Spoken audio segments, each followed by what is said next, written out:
Buenas tardes chicos, ¿cómo están? Bueno, aquí les traigo la segunda parte del video de resolución de ejercicios de soluciones. Vamos ahora con unidades químicas, ¿sí?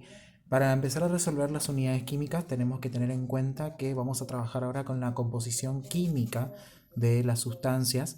Entonces nos vamos a referir a un concepto que ya conocemos de estequiometría, que es el concepto de mol, ¿sí? Vamos a volver a traer el concepto de mol aquí y saber cómo calcular obviamente la masa molar y vamos a presentar entonces las tres diferentes unidades que tenemos dentro de unidades químicas.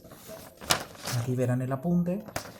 Tenemos la primera unidad, que es la molaridad, simbolizada con la letra M mayúscula. Dice que voy a tener una X cantidad de moles de soluto expresado en 1000 mililitros o 1 litro de solución, ¿sí? 1000 o 1 litro será dependiendo del ejercicio, ¿sí? Si el ejercicio, el dato le da en mililitros, bueno, usan 1000 mililitros. Si el dato le da en litros, ya usan directamente 1 litro. O sea, eso ya depende del tipo de ejercicio que ustedes tengan. Pero lo que quiero que quede claro entonces es que la molaridad, ¿cómo se expresa? Con la X cantidad de moles de soluto que hay en 1000 mililitros o 1 litro de solución. Ahí tienen un ejemplo. 5 molar, por ejemplo, significa que hay 5 moles de soluto en 1000 mililitros o 1 litro de solución. Así yo leo esto para calcular, acuérdense, para calcular la concentración. O sea, si a mí me pide la molaridad, como me puede llegar a pedir en cualquiera de las tres, siempre me tiene que quedar mol arriba y solución abajo. Eso recuerden. Entonces, mol acá arriba y en este caso mililitros o litros de solución abajo. Pasamos a la segunda unidad, que es la molalidad. Ahí tienen que la molalidad, simbolizada con la letra M minúscula, es la X cantidad de moles también de soluto, pero expresado en 1000 gramos o 1 kilogramo de solvente, ¿sí? Acá trabajamos con solvente, es la diferencia con la molaridad. Entonces, fíjense que en nuestro ejemplo dice 5 molal. Entonces sería 5 mol de soluto expresado en 1000 gramos o 1 kilogramo de solvente, ¿sí? Y por último tienen la normalidad, que la normalidad, fíjense, es una unidad nueva la que aparece aquí, que dice que son la X cantidad de equivalentes gramos de soluto que hay en 1000 mililitros o 1 litro de solución, ¿sí? Por ejemplo, nuestro ejemplo dice ahí 5 normal, entonces yo digo 5 equivalentes gramos de soluto en 1000 mililitros o 1 litro de solución. ¿Qué ocurre en la normalidad? Aparece, decíamos, esta unidad nueva que se llama equivalentes gramos, que no es algo que esté tabulado en ninguna tabla ni nada, sino que ustedes lo tienen que aprender a calcular como cálculo auxiliar. O sea, este cálculo va aparte del factor unitario que ustedes hacen, es un cálculo pequeñito al costado, ¿sí? Entonces, ¿qué es lo que tenemos que calcular? Tenemos que calcular cuánto pesa un equivalente gramo, ¿sí?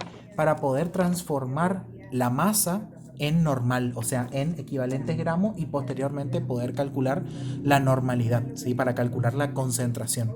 Y lo mismo si me pide al revés, o sea, si quiere que calcule la cantidad de soluto y me da una normalidad, tengo que aprender a calcular esto, cuánto pesa un equivalente gramo para poder transformar, ¿sí? De equivalente gramo a gramo o viceversa, de gramos a equivalentes gramos. Y lo mismo pasa con las dos anteriores. Para calcular los moles tengo que saber la masa molar. Entonces paso de gramos a mol o de mol a gramos. Eso quiero que quede bien claro.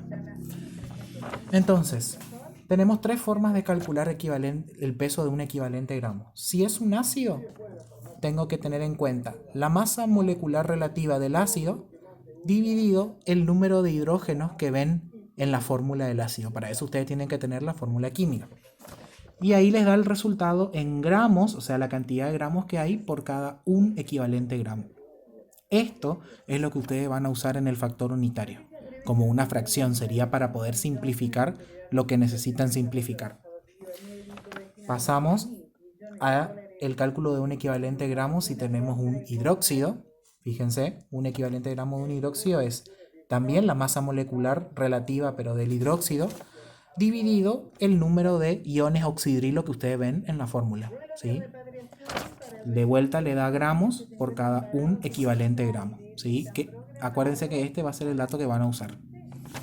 Y por último, si tienen que calcular el equivalente gramo de una sal, ya sea binaria o sea oxosal, tienen que es la masa molecular relativa de la sal dividido, y atenti acá, dividido la valencia del metal en esa sal por el subíndice que tiene ese metal dentro de la fórmula. La valencia es el estado de oxidación que ustedes ya deben conocer, multiplicado por el numerito que tiene abajo el metal dentro de la fórmula. Eso también le da gramos por cada un equivalente gramo. Entonces recuerden que estos tres datos cualquiera de estos tres es lo que ustedes van a usar para pasar de gramos a equivalentes gramos o viceversa, de equivalentes gramos a gramos, ¿sí? Y recuerden que para mol, entonces, con la masa molar ustedes ya pueden transformar de moles a gramos o de gramos a moles. Bien, ¿cómo es la metodología de resolución? La misma que las unidades físicas. Pueden calcular la concentración, es decir, tiene que quedar en estas unidades que ustedes ven acá. Por ejemplo, en molaridad, mol por litro. En molalidad, mol por kilo. Y en normalidad, equivalentes gramos por litro. Ustedes ya sabiendo esas unidades ya pueden calcular la concentración. O viceversa, si les pide que calcule masa de soluto, por ejemplo, directamente interpretar como hicieron acá y hacer las correspondientes transformaciones con los factores de conversión. Bien, y el último tema que tienen ahí, que es dilución, ¿sí? Diluir, ¿qué quiere decir? De una solución más concentrada, obtener una solución menos concentrada, ¿sí? El ejemplo típico es, yo pongo un sobre de jugo en un litro de agua y si yo veo que está muy dulce, le agrego más agua, estoy diluyendo esa solución. Entonces, tengo obviamente dos situaciones, una situación 1 y una situación 2. La situación 1 es situación original, ¿sí? La solución original concentrada, entonces yo digo que tiene una concentración 1 por un volumen 1 determinado. Eso va a ser igual a la concentración 2 por el volumen 2, o sea, a ya la situación 2, que es la situación que yo obtengo luego de diluir esta situación 1. ¿Cómo se calcula? Por despeje de fórmula. Fíjense que es una ecuación, entonces puedo despejar cualquiera de los factores y directamente hacer pasajes de término, ¿sí? ¿Cuáles son las condiciones para este ejercicio? Todas las unidades deben ser iguales. Por ejemplo, las concentraciones tienen que estar en la misma unidad, ya sean físicas o químicas, y los volúmenes tienen que estar en la misma unidad. Y la otra es que tengo que tener como mínimo 3 datos, ¿sí? O mejor dicho, como máximo ya. Tengo que tener 3 datos, o 2 volúmenes y una concentración, o 2 concentraciones y un volumen, para poder saber lo que yo estoy queriendo calcular. Bien, chicos, espero que les haya gustado. Déjenme sus comentarios en el video, suscríbanse y denle like si les gustó, y cualquier consulta al privado. Gracias.